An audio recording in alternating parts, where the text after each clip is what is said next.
الله أكبر الله أكبر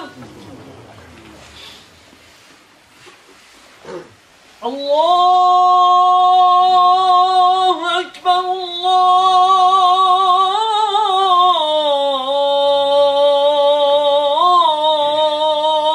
الله أكبر.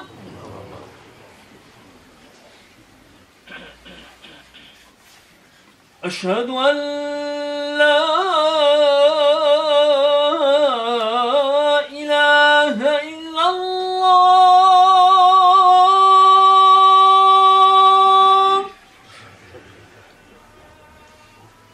أشهد أن لا إله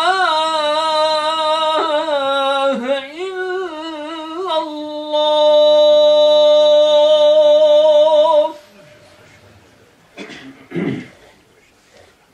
أشهد أن محمدًا رسول الله.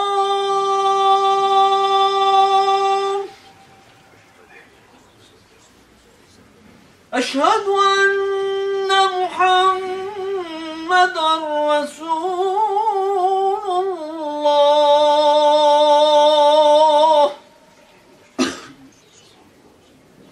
حي على الصلاة.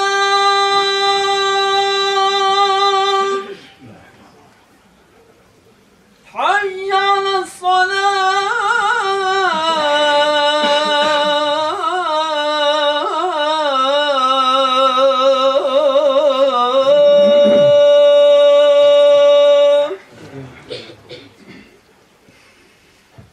حي على الفلاح.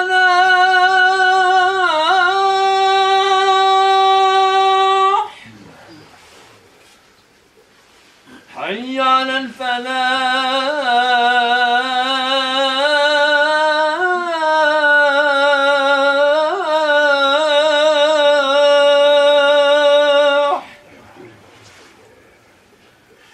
الله أكبر الله أكبر. لا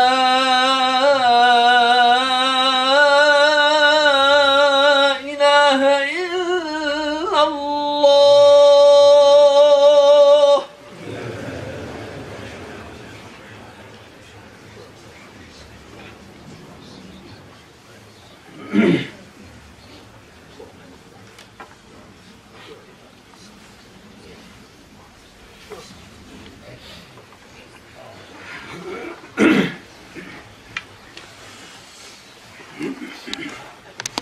إن الحمد لله الحمد كله لله نحمده سبحانه وتعالى ونستعينه ونستهديه ونسترشده ونعوذ بالله من شرور أنفسنا وسيئات أعمالنا. من يهده الله فهو المهتد ومن يضلل فلن تجد له وليا مرشدا. وأشهد أن لا إله إلا الله ولي الصالحين. وأشهد أن سيدنا وحبيبنا وعظيمنا ومولانا ودليلنا ومعلمنا وشفيعنا محمد بن عبد الله. اللهم صل وسلم وبارك على سيدنا محمد وعلى آله ومن والاه كما صليت وسلمت وباركت ربنا على آل سيدنا إبراهيم في العالمين إنك حميد مجيد. أما بعد معاشر المسلمين أوصيكم ونفسي بتقوى الله سبحانه وتعالى إذ يقول في محكم التنزيل: يا أيها الذين آمنوا اتقوا الله حق تقاته ولا تموتن إلا وأنتم مسلمون. يا أيها الذين آمنوا اتقوا الله وقولوا قولا سديدا يصلح لكم أعمالكم ويغفر لكم ذنوبكم ومن يطع الله ورسوله فقد فاز فوزا عظيما. يا أيها الذين آمنوا اتقوا الله ولتنظر نفس ما قدمت لغد واتقوا الله إن الله خبير بما تعملون. أحباب رسول الله، كان حديثنا في الأسبوع الماضي عن رجل ذكر الله خاليا ففاضت عيناه، آخر السبعة الذين يظلهم الله في ظله يوم لا ظل إلا ظله. كان حديثنا عن تعريف الذكر وأثره في تربية وتزكية نفس الإنسان وتحقيق أمنها. اليوم يكون لنا الحديث عن أنواع الذكر المذكورة في القرآن الكريم بصيغة الذكر. Alors, chers frères, chers sœurs, la semaine dernière, on avait parlé de la dernière catégorie parmi ceux que Dieu subhanahu wa ta'ala ombrage sous son ombre le jour, où il n'y aura pas d'ombre à part la sienne. Un homme, une personne en général, qu'il soit homme ou femme, qui évoque Dieu subhanahu wa ta'ala en toute solitude, tout seul, jusqu'à ce qu'il a pleuré par la crainte de Dieu subhanahu wa ta'ala. On avait parlé de la définition de l'évocation de Dieu subhanahu wa ta'ala et l'importance de l'évocation de Dieu subhanahu wa ta'ala qui réalise la paix du cœur et aussi la paix au sein de la société. Aujourd'hui, on parlera de les sortes de l'invocation, le terme dhikr qui est cité dans le Coran pour qu'on puisse savoir dans quel état on peut être sûr et certain qu'on est parmi les invocateurs et les invocatrices de Dieu subhanahu wa ta'ala. فجاء في القرآن الكريم الذكر بمعنى التحميد والتكبير والتهليل والاستغفار والصلاة على النبي، كلها جاءت بمعنى الذكر باللسان. يا أيها الذين آمنوا اذكروا الله ذكرا كثيرا. هذا ذكر الإنسان يذكر ربه. ذلك من أهل العلم من صنف أنواع الذكر باللسان كما جاء في الفاتحة التي فيها الحوار بين الحق سبحانه وتعالى وبين عبده المصلي، فحينما يقول الحمد لله رب العالمين يقول رب العزة حمدني عبدي، وحينما يقول الرحمن الرحيم يقول رب العزة أثنى علي عبدي، وحينما يقول مالك يوم الدين يقول رب العزة أجلني عبدي. فالإنسان في ذكر الله سبحانه وتعالى بهذه الصورة يكون بين التحميد والثناء وإجلال الحق سبحانه وتعالى، فهو في هذه يحوم في هذا الأمر، ثم يضاف إليها التسبيح والاستغفار والصلاة على النبي صلى الله عليه وسلم.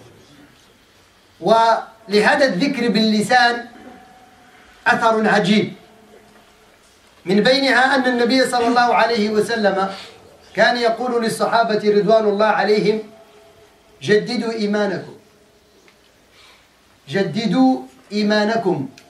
قيل: وكيف نجدد إيماننا يا رسول الله؟ قال: أكثروا من قول لا إله إلا الله. فذكر هنا قول، أكثروا من قول، ذكرا كثيرا.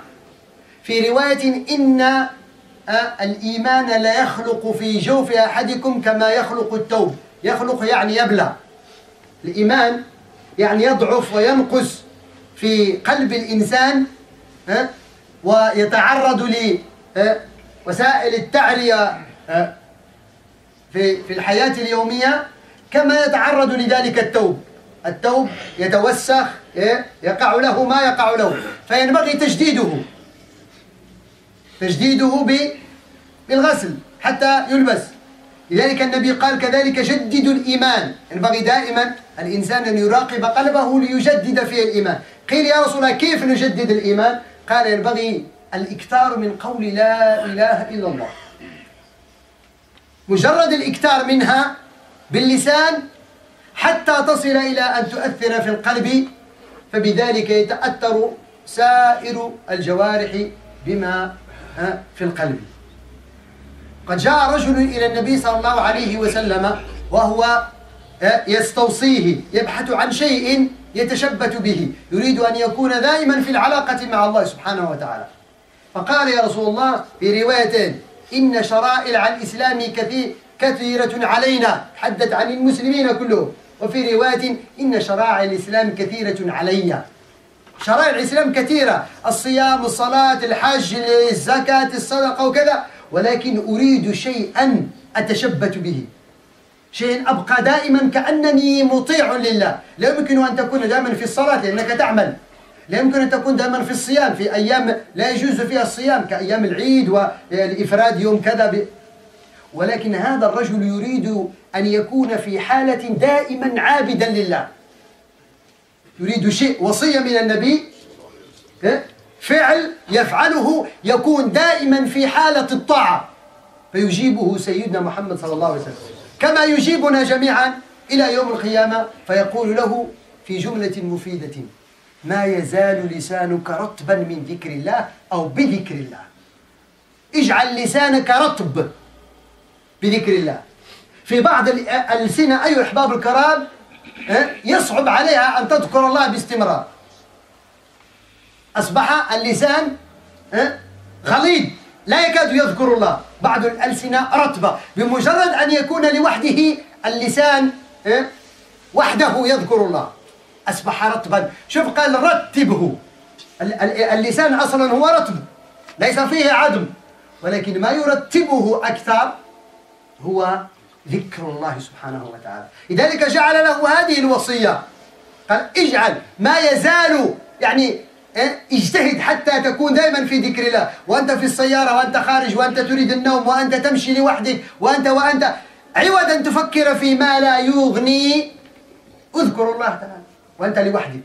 فهنا ترتب لسانك، وبذلك يرتب القلب، وبذلك ترتب الجوارح، فيصبح الإنسان مصدر رحمة للعالمين. من هنا تأتي الرحمة. Alors on avait parlé la semaine dernière, on a défini l'évocation de Dieu subhanahu wa ta'ala et l'importance de l'évocation de Dieu. Aujourd'hui on va parler, bref, Inch'Allah, de chercher à savoir les sortes d'évocation. Dans quel état on peut dire que je suis dans l'évocation, je fais l'évocation de Dieu. La première, c'est l'évocation qu'on connaît, le fait de évoquer Dieu subhanahu wa ta'ala avec ses noms, ses attributs et ainsi de suite.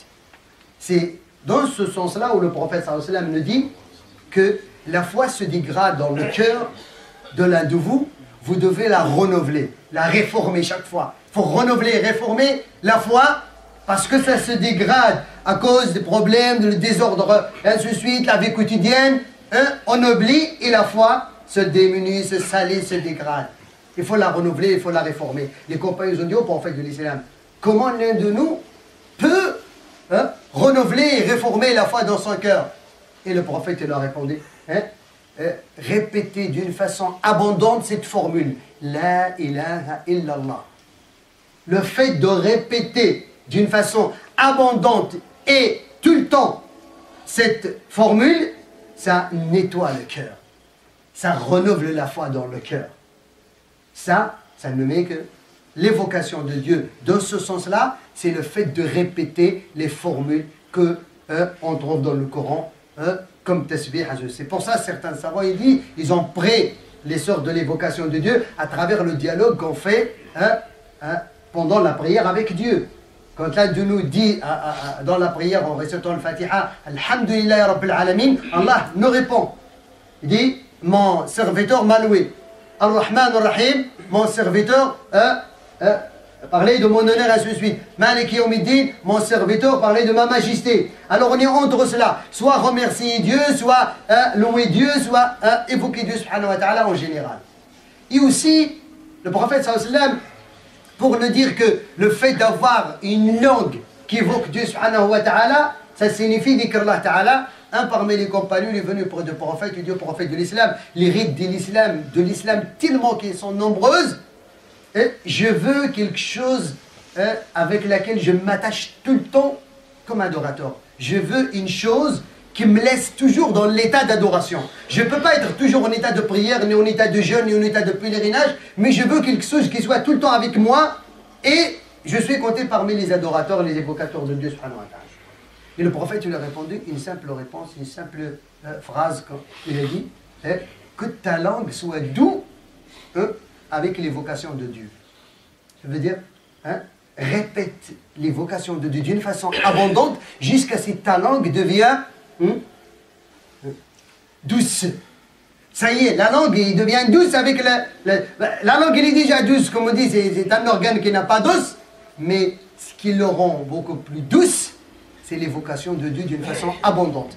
Ça veut dire, je marche, j'évoque Dieu, je prépare à dormir, j'évoque Dieu, après manger, avant manger, je suis tout seul quelque part. Et au lieu de réfléchir tout le temps des choses inutiles, je peux faire travailler ma langue dans l'évocation de Dieu au lieu de le faire travailler dans la critique ou dans les choses qui servent à rien. Ou bien de ne rien faire.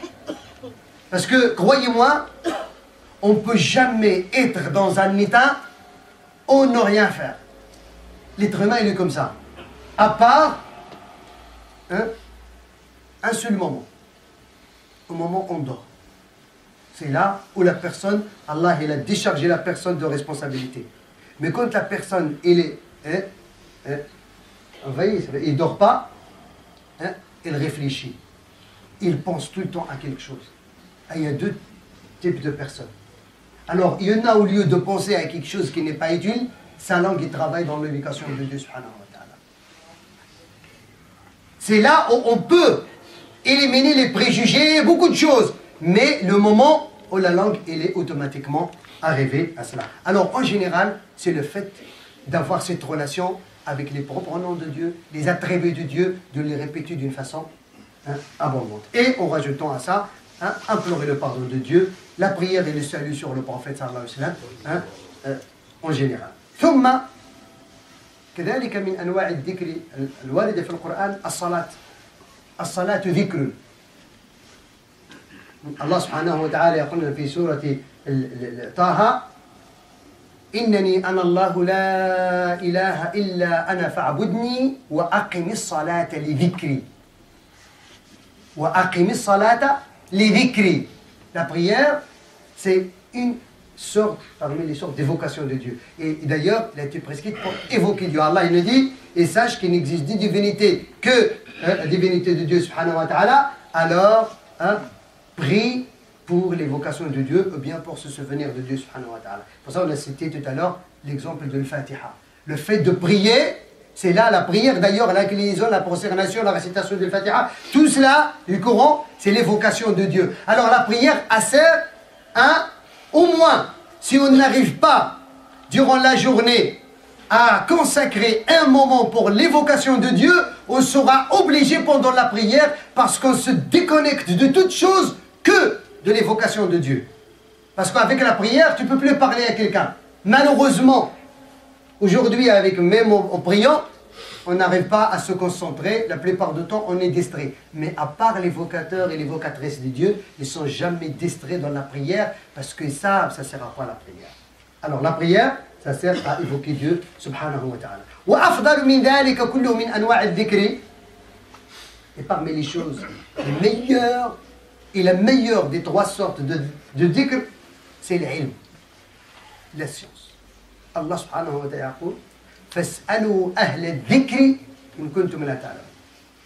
سماهم أهل الذكر. جاءت لفظة الذكر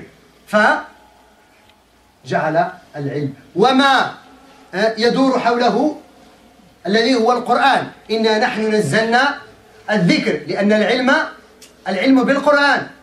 يعني يجتمع الإنسان ليجمع نفسه ليعطي للقرآن حقه وتضاء في التدارس. فتكون هذه الأنواع الثلاثة أفضلها كما قال الإمام النووي رحمه الله سبحانه وتعالى. وقد أجمعوا أي العلماء على أن أفضل العبادات عند الله سبحانه وتعالى من غير الصلاة الفريضة وغيرها، يعني أفضل العلم أفضل من نوافل العبادات بإجماع العلماء. Et la troisième sorte, c'est la science. Allah subhanahu wa ta'ala a cité la science comme l'évocation. Et demandez, si vous ne connaissez pas, demandez à ceux qui ont dhikr. Et dhikr, c'est la science. Et la science, l'imam Nawawi l'a dit, et les ulémas, ils ont le consensus que la meilleure adoration après l'adoration obligatoire, c'est la science. Même l'imam Ahmed حينما سئل يقضي الرجل الليلة قائما قوم الليل أم يقضي جزء من الليلة في العلم قال أحب إلي أن يقضي جزء من في الليلة من العلم من أن يقضي الليلة كله قائما لله سبحانه وتعالى. Imam Ahmed, quand il a été interrogé, la personne peut veiller toute la nuit à faire les prières de la nuit. Qiyam al-layl. C'est mieux ou une personne qui consacre 2 heures ou 3 heures, une petite partie de la nuit pour la science. Il a dit, pour moi, je préfère qu'il consacre une petite partie de la nuit de la science que de prier toute la nuit. prière surrogatoire. وهذا ما ينبغي أن نكتشفه. لماذا يكون العلم من الذكر وهو أفضل الذكر؟ أقول قولي هذا وأستغفر الله فاستغفروه إنه غفور رحيم.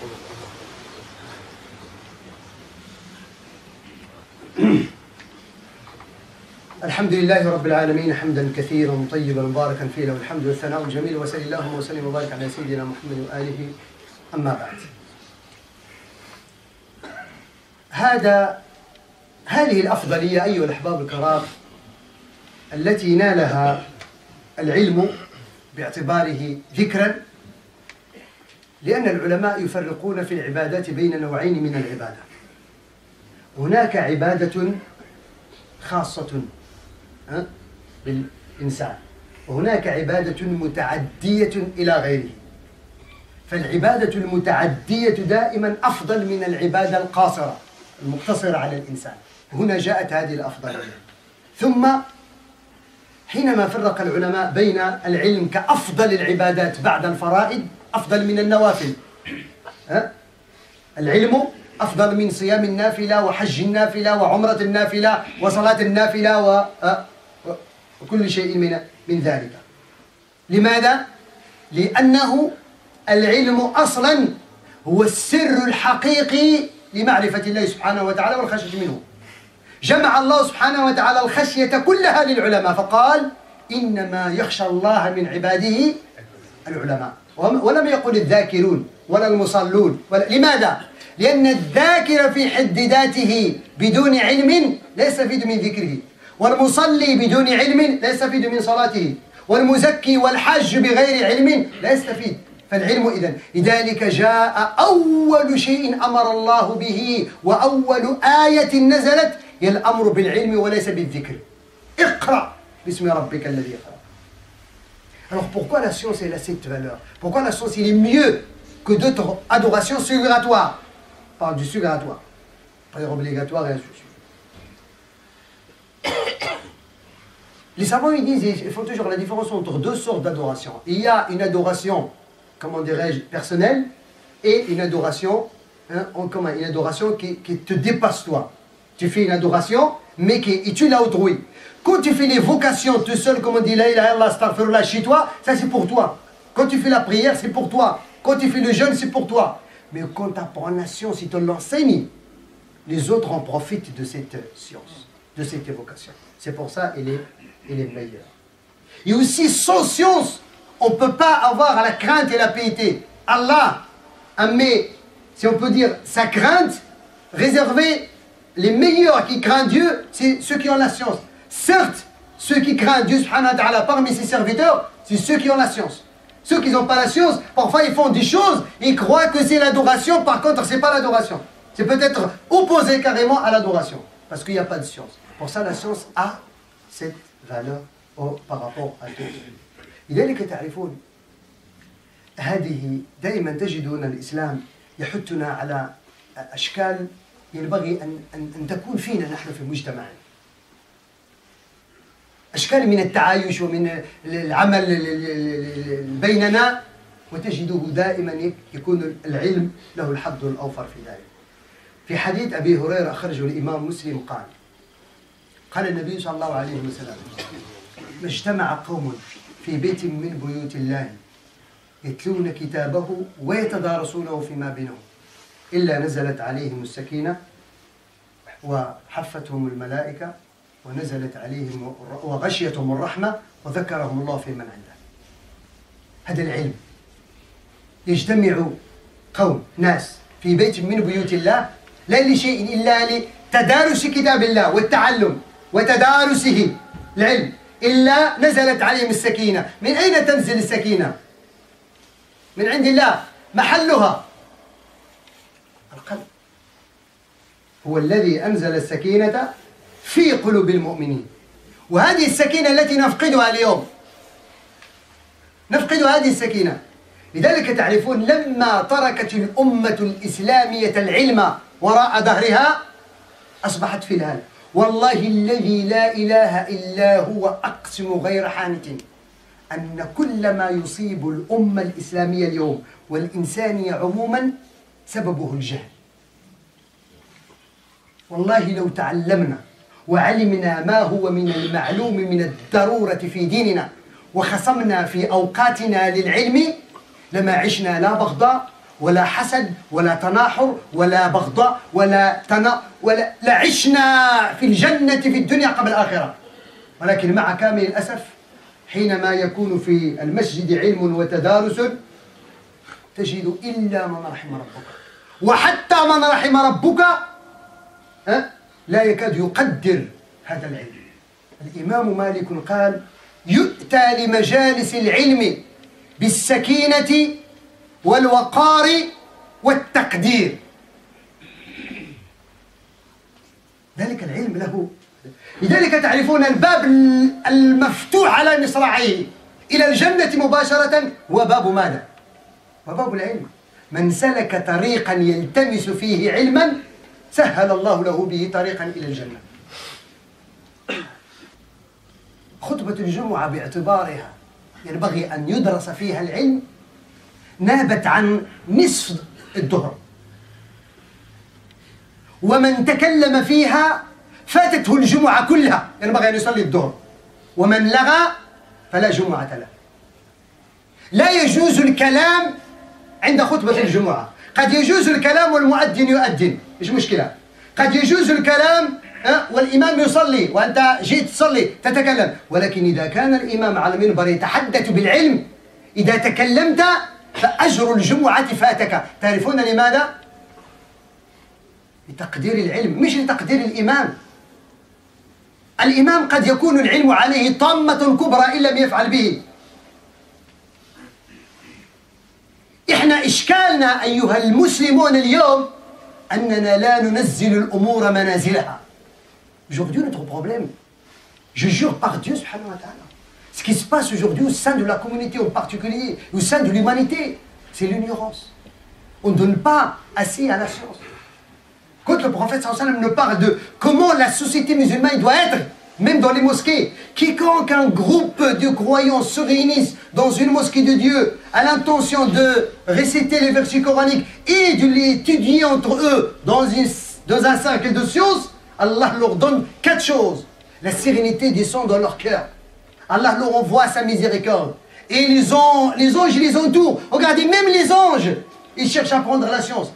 Et Allah mentionne leur nom auprès de lui comme ils se rencontrent pour mentionner le nom de lui. Ils sont où se rencontrent dans nos mosquées aujourd'hui? Et s'ils y sont, on ne les respecte pas. Avec déjà une minorité qui parfois qui est présente, c'est ça notre problème aujourd'hui, Ahbab al-Karam.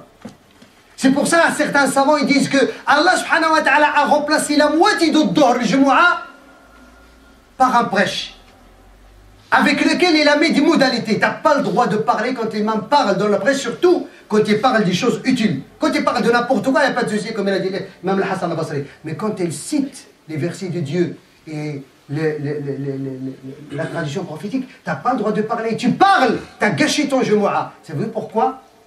Par respect. L'imam Maliki il dit, quand on vient à une assise de science, on vient avec sakina, avec la sérénité. On vient avec al-waqar, avec le respect. On vient avec al-taqdir, avec la valeur. Croyez-moi, Ahbab Karam, combien de prêches on a entendu dans notre vie? Combien de hadiths on a entendu dans notre vie? Combien d'assises de science on a été assisté? Mais il est où ça dans notre vie? Croyez-moi, c'est ça notre problème. C'est ça notre problème. Pour ça, le Nabi sallallahu alayhi wa sallam, il nous met en garde. Et le Coran il peut être un argument pour ou contre toi. Pour ou contre toi. لهذا تجدون أحباب الكرام أن الأمة ضيعت العلم وضيعها الله سبحانه وتعالى. Quand la communauté a, والعياذ بالله, a ignoré ça veut dire cette science, on n'a plus cette importance comme quoi je dois réserver un moment dans ma vie à apprendre ma religion. C'est moi qui va pousser l'imam et l'association dans les mosquées, là où je suis, qui est ici ou ailleurs, je parle en général, qu'on doit avoir quelque chose, on doit participer, on doit même pousser les gens de science. Nous, on veut les gens de science qui viennent. Mais quand les gens de science viennent, à peine on a un tiers dans la mosquée. On dit gens que ça y est, les gens ils connaissent, masha'Allah. C'est ça notre problème. C'est pour ça que je vais finir avec un hadith qui nous encourage. Regardez, il y a des récompenses que Dieu subhanahu wa ta'ala donne à la science, plus que beaucoup de prières, plus que beaucoup de jeûnes, plus que beaucoup de monde. يقول النبي صلى الله عليه وسلم من حديث قال النبي صلى الله عليه وسلم في روايتين من جاء مسجدي هذا يبارد sa mosquée لا يريد إلا أن يتعلم خيرا أو يعلمه كان بمنزلة المجاهد في سبيل الله. Regardez l'intention, l'objectif de venir à la mosquée. من جاء مسجدي والعلماء قالوا النبي أعطى المثال بمسجده باعتباره الوحيد الذي موجود آنذاك المساجد عموما. وفي رواية من غدا إلى المسجد n'importe مسجد لا يريد إلا شوف لا يريد إلا il vient pas pour observer tel ou tel ou tel ou tel ou tel, il vient pour un seul objectif, pour apprendre du bien ou pour l'enseigner. Il aura la récompense d'un mujahid fi sabilillah, de celui qui lutte pour défendre l'islam. ومن جاء لغير ذلك, et celui qui vient à une autre intention à part celle-là, كمن ينظر إلى متاع غيره. C'est comme quelqu'un qui observe les biens d'autrui. Quand tu observes les biens d'autrui, tu regardes bien. La mallette, elle est pleine de billets de 500 €. En fin de compte, il a pris sa mallette, il est parti. T'as quoi en fin de compte? Tu revenais avec quoi? Avec rien du tout. C'est la même chose. وفي رواية والحديث أخرج الإمام أبو داود الحاكم في رواية قال النبي صلى الله عليه وسلم من غدا إلى المسجد لا يريد إلا أن يتعلم. Regardez, deux choses. Tu dois être un parmi les deux. Soit tu viens pour enseigner, soit tu viens par apprendre. Pas par autre chose.